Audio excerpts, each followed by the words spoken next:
జాగృతి ఆధ్వర్యంలో ఆమె చేస్తూ ఉంది. అందుకు అరెస్టు చేసినటువంటి విషయాన్ని మనం ఒకసారి చూద్దాం.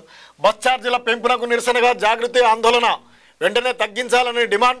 బస్ భవన్ ముట్టడికి యత్నం, ఎమ్మెల్సీ సహా జాగృతి నాయకులు అరెస్ట్. ఇక జాగృతిని ప్రధానంగా స్రవంతిలోకి తీసుకెళ్తుంది కవిత. తెలంగాణ ఆర్టీసీ విద్యార్థులు జనరల్ బస్ పాస్ల ఛార్జీలను పెంచడాన్ని నిరసిస్తూ ఇవాళ తెలంగాణ జాగృతి అధ్యక్షురాలు ఎమ్మెల్సీ కవిత ఆధ్వర్యంలో బస్ భవన్ ముట్టడికి ప్రయత్నించారు. భారీ సంఖ్యలో కార్యకర్తలతో కలిసి కవిత బటాయించడంతో ఒక్కసారిగా ఉద్రిక్తత నెలకొన్నది.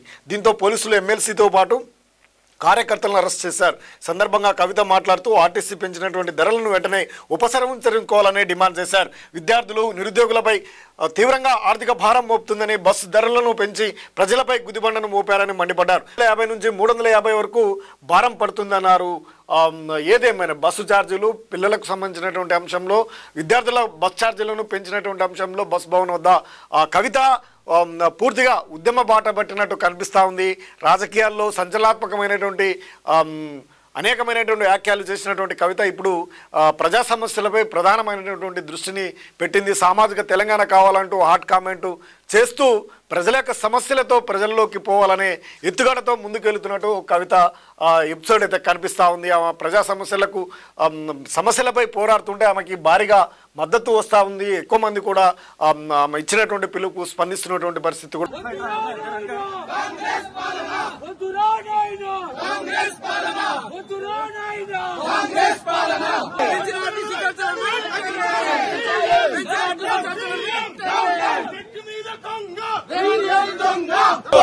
పెంచిన బస్ ఛార్జీలు తగ్గించిన వరకు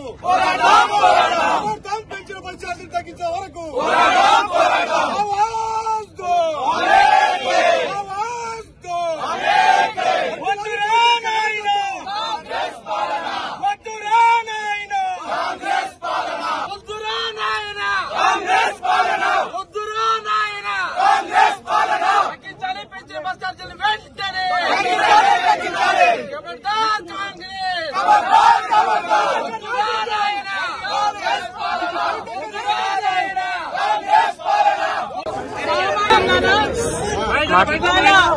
తెలంగాణ ప్రభుత్వం 50% పైసలకు ఆర్టీసీ ధరలు పెంచడం, సామాన్య విద్యార్థులకు, చిన్న చిన్న ఉద్యోగాలు చేసుకునేటటువంటి వారికి, అదేవిధంగా మెట్రో ధరలు పెంచడం, దానికి అనుబంధంగా ఉన్నటువంటి ఎంఎంటీఎస్ ధరలు పెంచడం అన్నది నిజంగా కూడా దారుణం.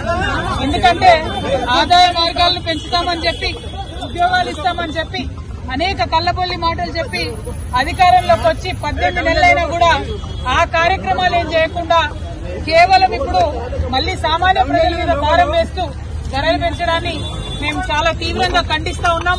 ఇవాళ అందుకోసమే బస్ భవన్ దగ్గర ధర్నా చేయడం జరిగింది. ధర్నా చేసిన ప్రతిసారి మమ్మల్ని అరెస్ట్ చేయడం కాదు, ఈ ప్రభుత్వానికి, ముఖ్యమంత్రి గారికి మేము డిమాండ్ చేస్తా ఉన్నాం, మీరు ప్రజల ఆదాయ మార్గాల్ని పెంచండి, ఆర్టీసీని కాపాడేటటువంటి ప్రయత్నం చేయండి. ఇంతకుముందు కేసీఆర్ గారు ఆర్టీసీకి ఎట్లయితే ప్రభుత్వం నుంచి నిధులు ఇచ్చి కాపాడిందో అట్లా చేయండి. తప్పితే మీరు సామాన్య ప్రజల మీద భారం వేసి ఆర్టీసీకి ఆదాయాన్ని పెంచేటటువంటి కార్యక్రమాలు చేయడం శుద్ధ దండగా. దీనివల్ల ఆర్టీసీకి లాభం లేదు, ప్రజల మీద భారం పడుతుంది, ఇబ్బంది పడతారు. గ్రామీణ ప్రాంతాల్లో ఉన్న ప్రజలకు మరీ ఎక్కువ ఇబ్బంది అవుతుంది.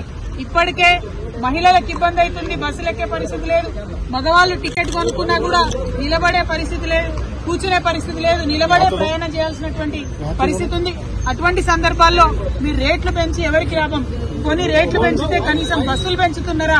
ఒక సీట్ అన్నా ఉన్నదా కూర్చోవడానికని టికెట్లు కొనే ప్రయాణికులు ప్రభుత్వాన్ని ప్రశ్నిస్తున్నారు. అవేమి చేయకుండా కేవలం మీరు రేట్స్ పెంచడం చాలా దారుణం. ఈ వైఖరిని మేము ఖండిస్తున్నాం. మీ రేట్లు తగ్గేంత వరకు కూడా మేము ఉద్యమిస్తామని సందర్భంగా తెలియజేస్తా ఉన్నాం.